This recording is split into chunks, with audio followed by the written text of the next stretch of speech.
Hi, my name is seancowgill. Today's video is going to be all about the different jobs that we have in federal prison. Now, I was at a federal prison camp, which is a little bit different than your penitentiaries and your mediums, and even different than your lows because we have no fences. So a lot of our jobs were actually outside jobs. So I did a 52-month sentence for wire fraud. So I did false tax preparation for a bunch of homeless guys and drug addicts. Got them all fat refunds, and thought it was a loophole. Got caught, went to prison, did 52 months, and I'm guilty. Did the crime, I've done the time, now I'm out. On federal probation, I still got about 2 years left to go on that, and I'm making these videos that, for the guy who's on federal pretrial and wonder what prison's going to be like. Some of my videos are pre-trial, what you could do to get less time off your sentence. And the big thing is what's going to happen when I get to prison. That's what this one is about.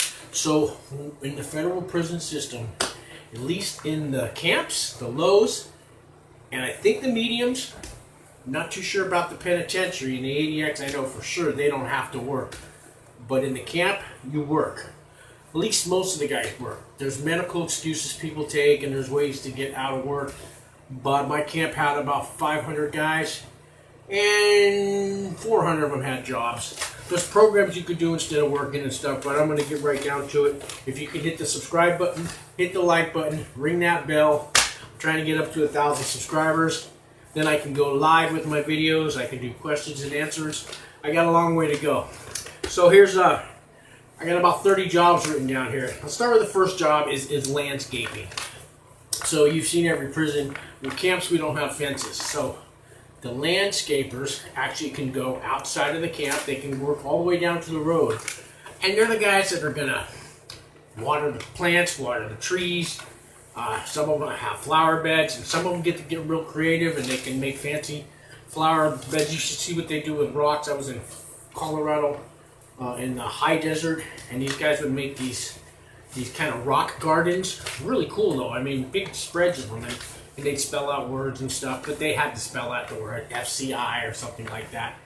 The landscaper jobs pay anywhere from like $25 a month to $60 a month. So every job you're going to get in the federal prison system usually has 4 levels, level 1, 2, 3, and 4. Each level paying more money. Most jobs start you out at 12 cents an hour. 12 cents an hour. And that comes out to maybe $6 a month. Most of the jobs you're going to do are about 6 hours. There are a few jobs that work 8 hours. Some jobs that work 2 hours. Some jobs that work 1 day a week. Landscapers, they pretty much work Monday through Friday. And most of those guys are probably making about $40 a month, which is kind of decent money. So there's always a side hustle with almost every job that you get. So the side hustle for the landscapers is a couple of things. When they're out there emptying trash and things outside, the guards all smoke cigarettes. The cops, the COs. So the landscapers can pick up the cigarette butts, put them in their pocket, and usually they don't get searched coming back into the camp, and then they sell them. Another thing they can do is people actually will leave little packages on the road. They're not going to leave, they do leave big duffel bags full of alcohol and cartons of cigarettes and everything else on the side of the road at night. But that's another video that I'm going to do, and people pick those up. But the landscapers might be picking up little packages that they can put in their pocket, and maybe somebody leaves a cell phone out there, and they sneak that back into the camp. And that's their little side hustle. So the next job I got is snow patrol. So in Colorado, it snows a lot in the winter. Snow patrol is a lot like landscaping. So they have to clear all the walk paths and everything. Also, with the landscaping, with the snow patrol, we don't only take care of the camp. They send the inmates over to the medium, to the penitentiary, and to the Adx Supermax. And you will see guys driving lawnmowers in front of the federal penitentiary, outside of the fence. Those are inmates, usually dressed in kind of a green, like a forest green shirt with, almost look like a forest ranger. Green pants, and work boots. And some of them got radios going, they got hats. You'll see guys out there with weed blow, with with weed blowers. You'll see guys with chainsaws, you know, all kinds of power tools out there on the road, and not even no guard around nowhere. There's a trust that they have with the campers. So the next big job that almost everybody starts off at is food service. So food service is a big one. They have a lot of employees.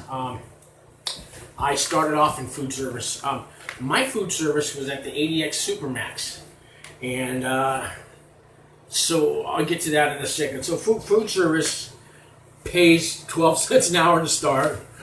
When you first get hired in the food service, you're going to start at the bottom. You're going to be a dishwasher or a tray scraper, maybe a pots and pans scrubber.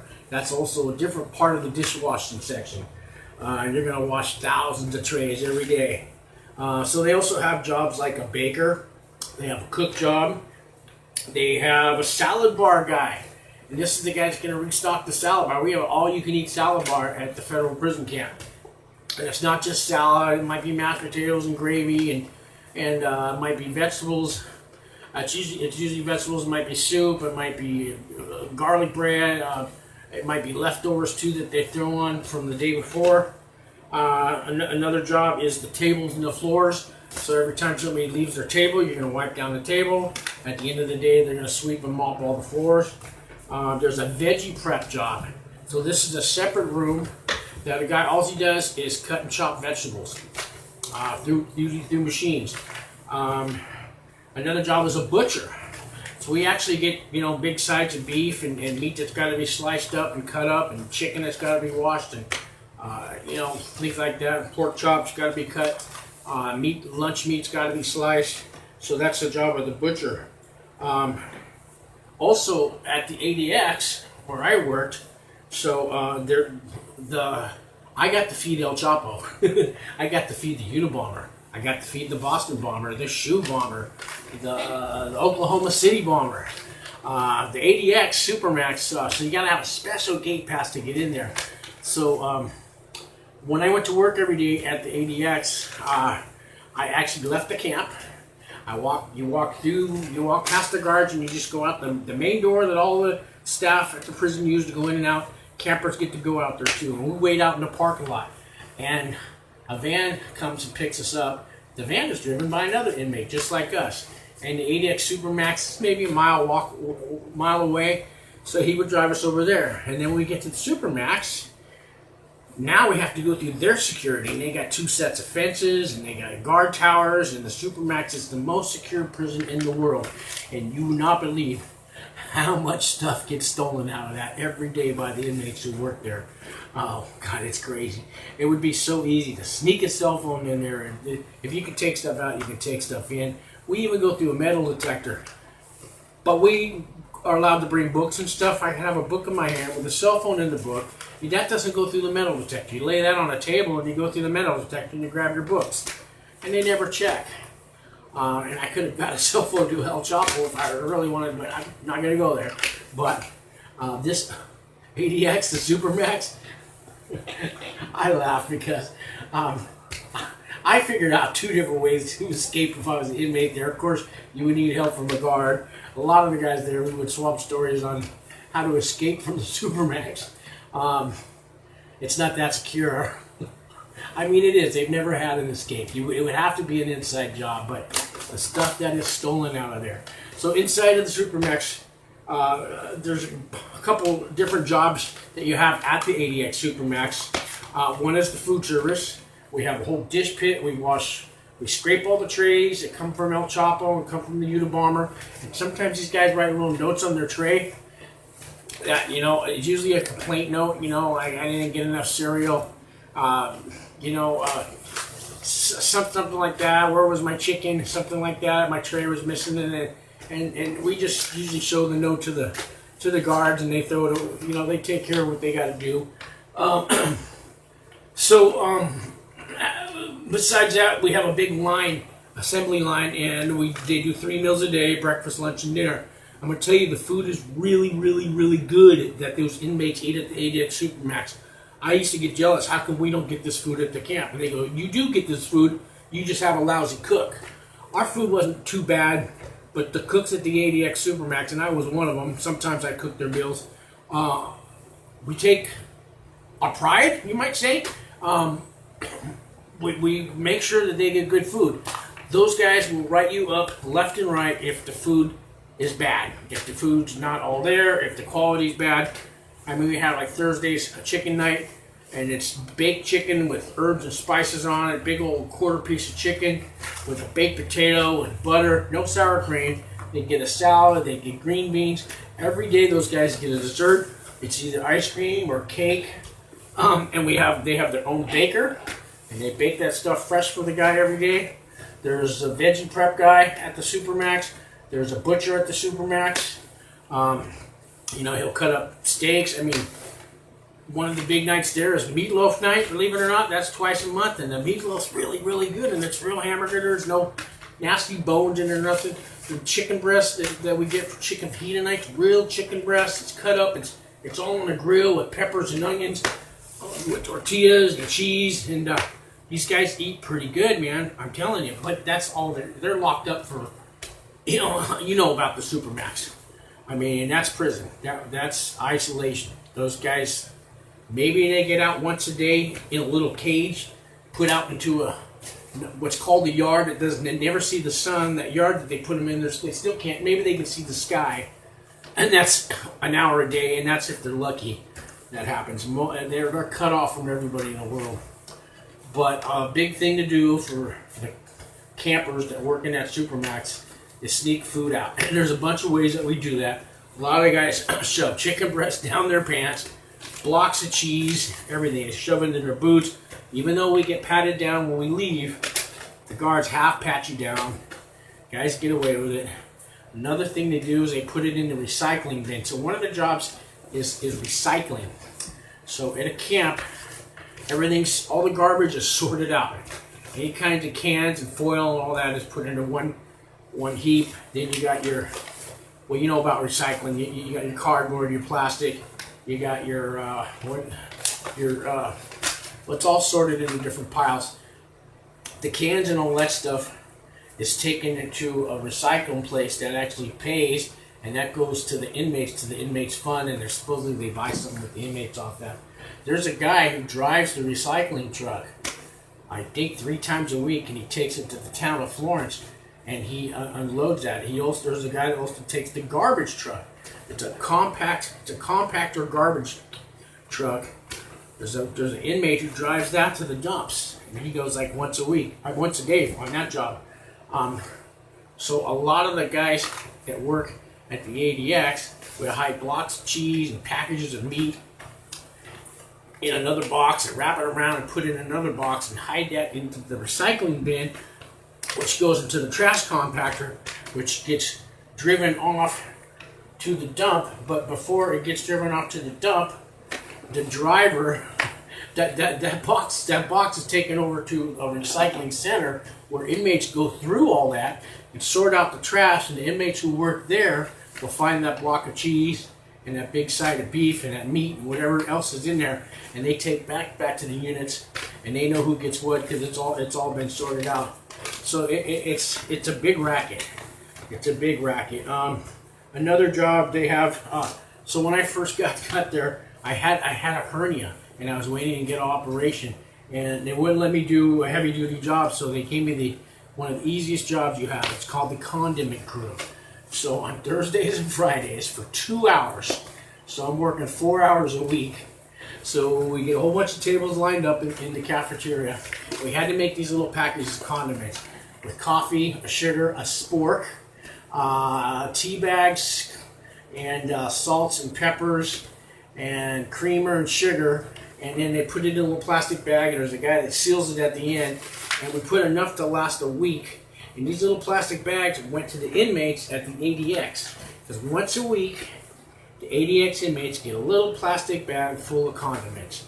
So that's your salt, your pepper, your coffee, your creamer, your tea bags, salt and pepper, your sporks. It's all, and that's got to last them a week. Another job, here's probably the most easiest job in the whole camp. It's called the Spice Crew. They work 1 hour a month. And what happens is once a month, these big packages of like oregano and Italian seasoning and crushed peppers and garlic salt and garlic powder and all those kinds of spices, but they come in bulk in big boxes. So this crew gets together and they grab the big box of garlic salt and they scoop it and put it into plastic bags, maybe 1 pound bags, and the guy with the machine seals it. And then those bags are distributed to all the 4 facilities, to the cooks at the ADX, the cooks at the penitentiary, the cooks at the FCI medium, and the cooks at the camp. And that's got to last them a month.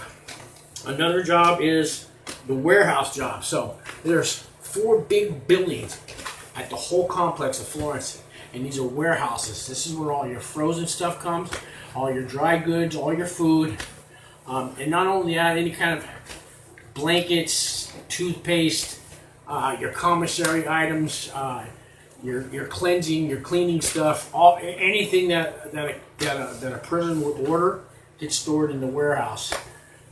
So all trucks come in and out all day delivering this stuff from the companies. The guys in the warehouse drive forklifts. They'll get the order of, let's say they got to order coffee, because they serve coffee at the camp. They make it every day, a couple big urns full of it. So let's say they got a case of coffee, and there's a guy who runs the warehouse, and that's another inmate. There's always a CO overlooking all this, but there's a guy who does the inventory. There's a guy who does the ordering. Inmates actually order the food. They get it okayed first. There's a guy who does receiving. There's a guy who puts everything away in its place. Then there's an inmate who drives the orders from the warehouse to the penitentiary, to the ADX, to the camp, and to the FCI. He actually delivers whatever those camps order. An inmate drops it off. It's a whole distribution center. And one of the little side hustles that guys do that work in the warehouse is, hey, if there's a case of coffee missing, there's a case of honey buns missing. My phone's ringing. So there'll be a case of something missing, and the guy who does the ordering and receiving kind of checks it but doesn't check it off, and that case makes it back to the camp, usually maybe through the landscaping guy, through the delivery guy. There's a lot of jobs where guys work outside, and their little hustles to get that case of honey buns or coffee or whatever it could be back to the camp, and then that's resold. So another job is, here's a good one, it's called a town driver. So there's an inmate, there's actually 3 guys that did town driving one at Florence camp. So guys actually get released almost every day. We had four prisons, the Adx Supermax, the penitentiary, the FCI, which is a medium, and the camp. And within those 4 prisons, people get released every day, even from the Supermax. They're not all those guys are doing life. Well, they need a ride to the bus station. And guess who takes them? An inmate. An inmate might be picking up, Terry Nichols, if he's got a 30-year sentence and he's getting out in 30 years, so the 30 years is up. An inmate like me will go pick him up in the van and take him to the Greyhound bus station in Pueblo, Colorado. There's no guard with him. They give him a little cell phone, but he can only call the prison. He can't call anything else. Sometimes this inmate takes people to the Denver airport. He's gone all day driving. Sometimes he takes inmates to the hospital. So one of the little perks inside that the drivers do is, and sometimes it's not by choice, they get asked to, when they get to that Greyhound bus station, to pull over in the parking lot and park in front of that 7-Eleven and get out of the car and tie their shoe, and there's going to be a box next to him, and he needs to put that in the van, and he needs to drive that back to the camp and get it inside. And inside of that box could be full of cell phones, could be full of alcohol, could be full of drugs. And one of the little hustles those drivers do is that. But sometimes they get caught, because when they come back to the complex, there's a gate. A lot of times they get waved through, but then they get checked and they get searched, and you never see that driver again. And I've seen that happen. Some drivers won't put up with that. I knew a guy that was a Mormon, and he took over the job of town driver. He wasn't having it, and they knew better to even ask him. Other guys would get. I knew a guy that got tickets, speeding tickets, and everything else, and they said, you got to pay for that, and they gave him a court date, and we're not going to let you show up to go to your court date to fight that speeding ticket, you need to pay it. And he didn't have the money to pay it, and his driver's license got taken away, and that held him up to go into the halfway house later, and the whole thing was. So I got offered to do the town driver job. I turned it down. I didn't want, no, not happening to me. I had a valid driver's license, and I was from California, and they want guys from out of state. They don't want a local guy that lives in town that's going to be driving every day. Another job is a staff driver. So there's a guy, he told me he got paid $200 a month to do this. He would pick up the staff at the different prisons and drive them to, there's a big training center there. So maybe he'd go to the FCI and he's got to pick up 6 officers, take them over to the training center, and then pick them back up and take guys from one penitentiary to go have lunch in another place. He might be driving the warden around on a tour. He was called a staff driver. And then there was a park and ride that some of the drivers would commute and all park in one parking lot, but they work at different prisons, so he would go pick up those staff members and drop them off at their jobs. Another job is community service. So there's guys who actually go and work in town. I think there was a crew of about 20 guys. And so they're going to go work with Park and Recs guys in the town of Florence. Maybe they're going to pick up trash. Maybe they're going to resurface a baseball field. Maybe they're going to build a bridge. You know, they're going to do something within the community and it's going to be labor work. But usually the people, the Parks and Recs guys will buy them pizzas, buy them sodas. I was told those guys when they're out there, the guys that work for the city will give them cigarettes, let them smoke all day. Some of them, I've heard they drink beers out there. And they get out of the camp every day. And it gives them a feeling that they're actually going outside into the real world and coming back to work. And one of the other perks is, yeah, when they're out there, they can get a pack of cigarettes dropped off to them and sneak that back into the camp. They can get drugs, they can get anything they want, sneak it back into the camp. Most times they're not searched when they come back in. There are times when inmates get searched every single day, and that's just when they're cracking down. So another job is the maintenance. So you got electrical, you got plumbing, you got carpentry, you got people who paint, and you got maintenance guys. Everything's always got to be prepared. There's a whole crew. And these guys will actually go over to the ADX, and they go inside and they fix, like El Chapo's toilet's broken. They're going to go fix El Chapo's toilet. If the Unabomber shower head is not working, they're going to go in there and fix the Unabomber shower head. Of course, they're going to take the Unabomber and put him in a holding place somewhere, and they're going to go fix his cell. And these guys also do maintenance and repairs at the penitentiary and the FCI medium, because campers are only ones that are not in custody, and we can go anywhere. Well, the lobbies at the ADX and the penitentiary and the FCI and the medium, the lobby area, might be for visitors and staff, but inmates aren't allowed to go in there. Campers go in there. So there's a whole crew that will go in there, buff the floors, clean the bathrooms for the visitors, clean the visiting areas. The hustle that those guys might have, it's not too much of a hustle, but so I know guys that worked at the Adx Supermax in the penitentiary, and while they were cleaning the rec room, there's the vending machines there, and there's free codes to get all the candy bars they want. And one guy got caught doing it, Snicker bars, but they let him eat all this candy and they could bring it back. And another hustle is they can pick up all the cigarette butts outside the doors of the guards, because guards smoke like crazy in those places. So they can come back with a pocket full of cigarette butts.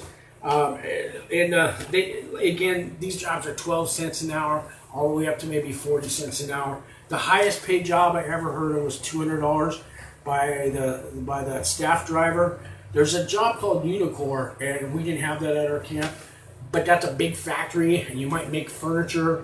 You might, I've heard there's a dairy at Lompoc, so they got guys who work at the dairy. There's guys who work on a farm and pick produce, and those jobs pay $200-300 a month. We didn't have that. Another job is education department. So they actually have ACE classes. That's adult continued education, and you can take classes at night. I took a course on real estate, how to flip a house, from an inmate who was there doing time for real estate fraud, believe it or not. Now, I did tax preparation fraud. I was asked to do a course on how to prepare your taxes. No, not going to do it. Not going to incriminate myself twice. But these inmates actually teach a lot of these classes. There were some teachers from a Pueblo Community College that came and taught things like solar power and alternative energy and stuff like that. Also, GED classes are taught by inmates, and that's usually done in the day. At our camp, there's 2 guys that worked in this back office, and they were kind of administration education. And what they did was, before you can get released from the camp, you have a certain amount of courses you got to take, and some of them are tests you have to take on re-entry, and they want you to know how to open up a bank account, how to fill out a job application, how to do a resume. And these guys, their little hustle was, hey, don't worry about that. We'll fill all that stuff out for you if you slip me $10 worth of tunas. So at my camp, the money is tunas. I know a lot of prisons, it's stamps. At Florence camp, they don't want stamps. Stamps, you buy a book of stamps for $10, it's worth $7.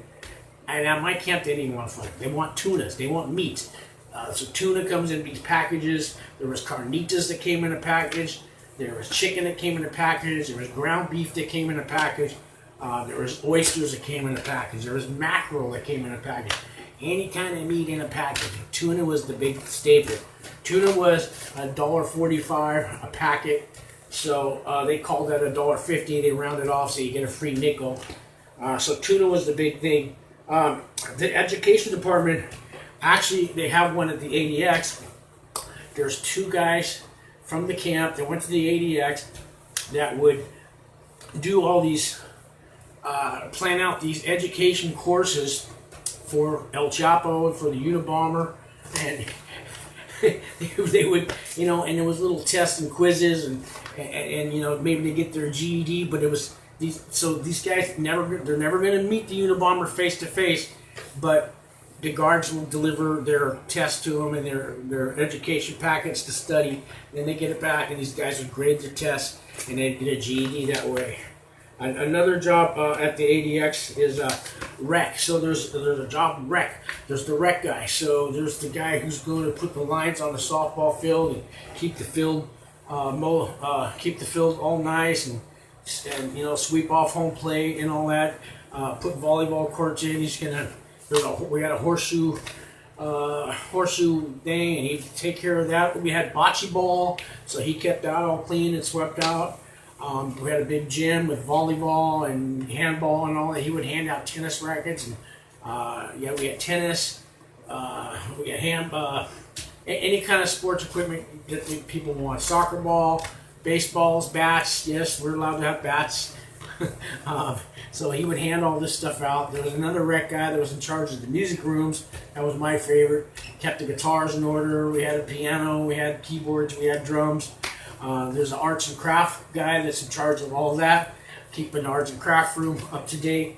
And over at the ADX again, to keep El Chapo and the Unabomber happy in their mind, these rec guys would come up with games, crossword puzzles, search words, and bingo was a big one, and they would actually give these guys prizes. So could you imagine the Unabomber, the Boston Bomber, the Shoe Bomber, the Oklahoma City Bomber, and El Chapo all got a bingo score pad, right?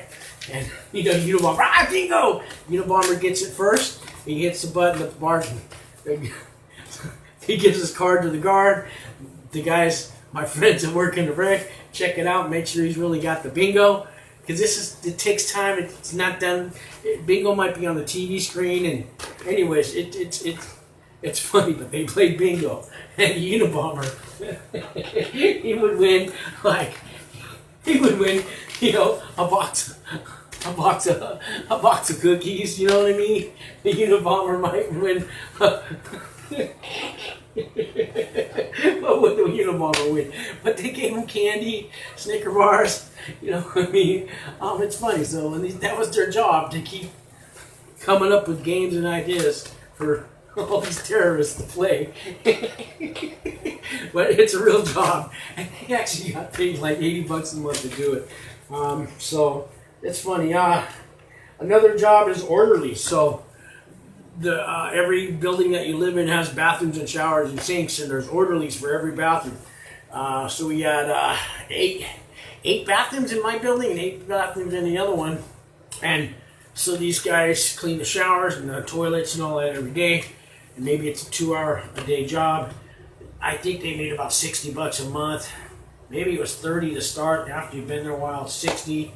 Not much of a hustle there to make side money, but some of those guys sold their jobs. So what they would do, or they were paid to work by the inmates. So let's say you got a stockbroker. Let's say you got a guy like Michael Cohen, right? And he's at the camp and he's doing his time, but he don't want a job. He don't want to work. And they tell him, Michael, you're going to clean the bathrooms. Well, Michael's going to sell that job to an inmate. He's going to find a guy like Mark. Is going to go, Mark, I noticed you clean the bathrooms, you know, on range 2. They gave me range 4. I'll give you $50 a month if you clean the bathrooms for me, and you can keep whatever pay they give you too. So Mark Cohen gives $50 a month, you know, to the other Mark. So now, so John the orderly's cleaning range 2. He's getting $30 a month for that. Now he's going to clean the now he's going to clean Mark Cohen's, Michael Cohen's job. He's going to clean the bathroom for him. He's going to get 50 that Michael Cohen's giving him, plus 30, plus he's got 30 from the other job, so he's doing all right. And the guards don't care, they just want the job done. Also, these orderlies will work at the ADX, the penitentiary, and the FCI, cleaning the lobbies and buffing floors and all that. And there's medical orderlies, so that's the guy that's going to take care of all the trashes and clean the medical rooms and the dental chairs and all that. And he also sets up a table in the morning, and all the guys that are sick, they're waiting to see the doctor. He's going to check you in, you call the doctor, tell the doctor, yeah, I got 18 inmates out here waiting to see you. And he's going to call your name, and you're going to see the doctor. And the medical's a mess. The medical's a mess. Don't get sick. You literally got to die in front of a cop for them to actually give you medical attention. The doctors are really nice, and they'll tell you that they're going to do the world for you. But at the end of the day, it's all about walk the track, drink some water, and you'll be fine. Medical's a mess in prison. Another job is commissary. So commissary is a big one. So every week, inmates go to commissary. This is where we buy all our soap, our hygiene, our shampoo, our radios, our tunas, our meats, our stamps, our wham whams and zoom zooms and ding dongs and ho hos and coffee. And anything that you can possibly buy, I'll be doing a video on what you get at commissary. But we line up every day. You're called. There's a list that goes up on the wall, and your name's on the list. And let's say 100 guys are going to commissary that day, and if you're number 98, you might be standing in line for 4 hours. But if you give the guy $5 or $10 that works there, he'll bump you up to number 2, and that's their little side hustle. Also, those guys get free stuff from the COs that work in there. We might give them a case of soups, extra stuff that's been ordered off the inventory, things that go out of, things that they're no longer carrying on the commissary. Let's say they decide we're not going to sell honey buns anymore. It's going off the list, but we got 8 cases. You guys can have it. He gives it to those guys. They get it and they sell it. So, and they get about $160 a month. I think it's a really good job. But that's ran. That's not. It's hard to get in there. Most of these jobs are locked up by the inmates who work there, the commissary guys. So these are like the homeboys. So in a camp, they don't allow like surrenders or tenures, no gangs. But some of them slip through because they just had never been arrested. They weren't officially on paper known that they're affiliated. So they get through the system because they got caught on another charge. And so I call them homeboys. They ran the commissary. So if you weren't a homeboy, you weren't getting a job there. Some of the jobs, like landscaping, nobody cared. Recycling, nobody cared. There's some jobs, just take it. We don't care. A lot of guys in the kitchen, the cook jobs, that's kind of locked up. It is and it isn't. When I was at the ADX, when I first worked there, it was locked up by the PISAs, but that changed, and now it was open season. Anybody could go. Let's see. So one more job is. I'll just get into the last job that everybody hates. It's called lockdown. lockdown crew. So what happens at the camp is if somebody gets stabbed or shaked at the penitentiary or the FCI, the medium, or they get in a fight, or they push a guard, or they, you know, or they just get into a gang, or they go on a food strike, or whatever it is they want to do, they lock that facility down, right? And the inmates over at the penitentiary that work in the kitchen, they're not even allowed out of their cell. But somebody's got to feed them. That's when they take the campers and they make us go over there for like 10 hours a day. And they got 2,000 people at the medium. We only got 500 in the camp. You got to make 3 meals a day. And so you're on a big long assembly line and you're making their trays. At first they only get bologna sandwiches for about a week, breakfast, lunch, and dinner. Then they start lightening up and they give them real food. But we're making thousands and thousands and thousands of lunches and bologna sandwiches and all that stuff. And the funny thing is, while we're going over there to work, I could see the inmates in the penitentiary peeking through the window, flipping us off. We could spit your food, motherfucker. Why are you flipping the guys you're going to go make your food off? They're mad because we're campers, I guess, and there's a big jealousy thing because we don't have to join gangs in the camp, and you know, we're not hardcore tough like them, I guess. And you know, there's a big thing, campers, and we don't have a fence. We're doing less than 10 years. They might be doing life, so they're flipping me off. How do you know I'm not going to piss and shit and, you know, all over your food? But okay, flip me off. I'm still going to go make your lunch. That's just the way it is. Anyway, so that's the crazy jobs we got in prison. I'm going to do another one when I worked at the ADX, what that's all about. That one's pretty crazy. And there's a culinary school I went to. I'm going to do another video on that. So please hit that subscribe button, hit the like button. Thanks for listening.